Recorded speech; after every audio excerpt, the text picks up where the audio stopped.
Am I the a-hole for erasing my husband's career after he called me dead weight in his life's journey? 10 years ago, I sold my car and dropped out of my PhD program in biochemistry, so my husband could afford the rent while he built his firm. This morning, over organic avocado toast, he told me he was leaving me because I'm dead weight and don't match his frequency anymore. He's right. My frequency is about to go silent, and he's about to find out how loud the silence can be. Throwaway for obvious reasons. I'm currently sitting in a home office that technically doesn't belong to me for much longer, surrounded by boxes, and I need to know if I've gone too far. I met Mark, 36M, when we were 22. He was charismatic but scattered. I, 34F, was the girl who could organize a laboratory with my eyes closed. When Mark decided to start a boutique investment firm focusing on high-tech biotech startups, I was his secret weapon. I gave up my PhD scholarship to work as a waitress and a freelance data analyst to keep us afloat. For the first 4 years, I was the one who built his databases. I was the one who proofread every contract. I was the one who took my deep understanding of protein folding and biochemical markers and turned it into a proprietary scouting algorithm that his firm uses to predict which startups will succeed. Because I'm an introvert and hate the spotlight, we agreed he would be the face. He did the galas, the networking, and the LinkedIn thought leadership posts. I stayed in the back office, coded the updates, and made sure the legal filings were pristine. I thought we were a team. I thought the "we" in his speeches actually included me. Over the last year, Mark changed. He started wearing $4,000 suits and talking about abundance mindsets and high-frequency living. He joined an elite gym and started coming home late, smelling like expensive gin and a floral perfume that definitely isn't my sandalwood soap. Then came Tiffany. She's 23, a lifestyle and wellness influencer who Mark hired to rebrand the firm's social media. Suddenly, Mark was obsessed with his image. He started making little comments about my frumpy sweaters and how I didn't radiate success at dinner parties. 2 weeks ago, he sat me down in our custom-built kitchen. He didn't even look sad. He looked bored. "Sarah, I've evolved," he said, checking his Rolex. "I'm operating at a level now where I need partners who challenge me, who shine. You've stagnated. You're like an old operating system, reliable, but you can't run the new software of my life. You're dead weight, and you're holding back my growth." He told me he wanted a divorce. He offered me a pity settlement of $50,000 and my old Subaru. He said he was keeping the firm, the $3 million house, and the legacy. He actually had the nerve to say, "You should be grateful. You've had a front row seat to greatness for a decade." I didn't scream, I didn't cry. My PhD training taught me one thing: observe the data before you react. I asked for 1 week to process and pack. He agreed, mostly because he wanted to take Tiffany to Cabo for a vision retreat and didn't want to deal with a crying wife while he was packing his linen shirts. While he was gone, I didn't pack my clothes. I packed my data. Here is the thing about being the invisible partner.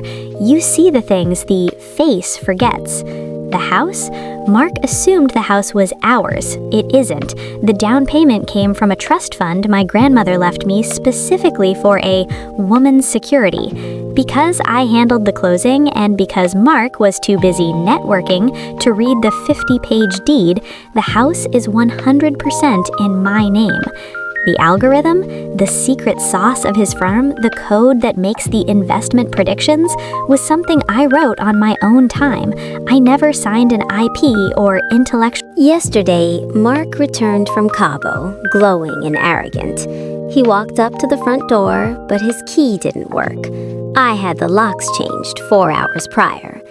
I met him on the porch. Beside me were 3 suitcases, all of his.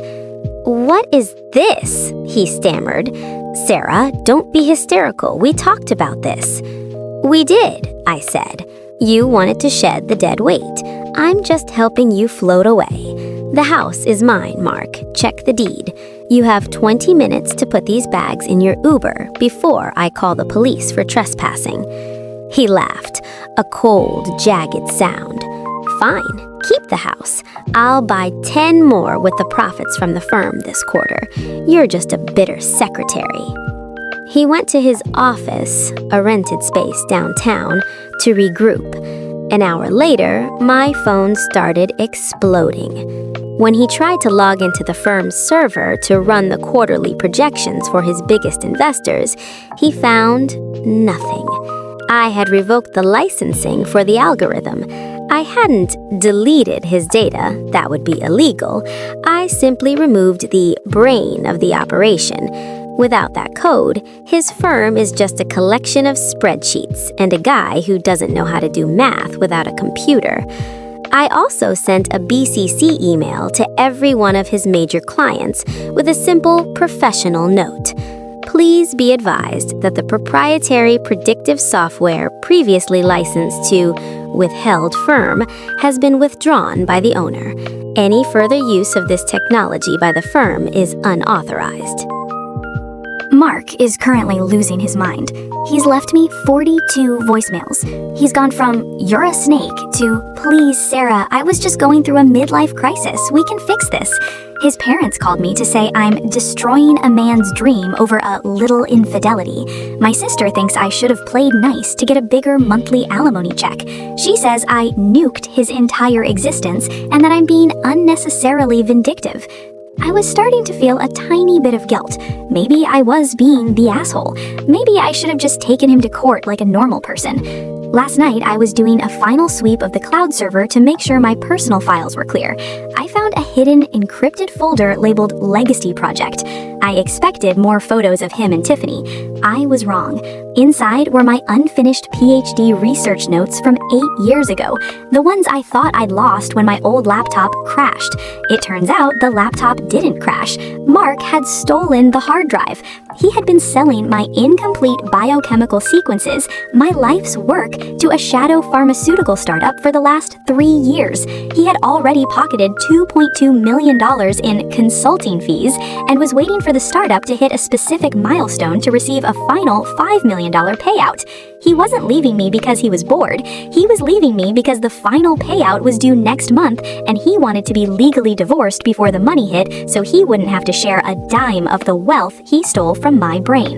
The guilt I felt? It's gone. It has been replaced by a cold, crystalline rage. I'm not just taking the house and the code. I've already sent the encrypted folder to my old PhD advisor and a high-stakes white-collar criminal attorney. Mark told me I was stagnating his growth. He didn't realize that he wasn't a titan. He was a parasite, and I just applied the poison. AITA?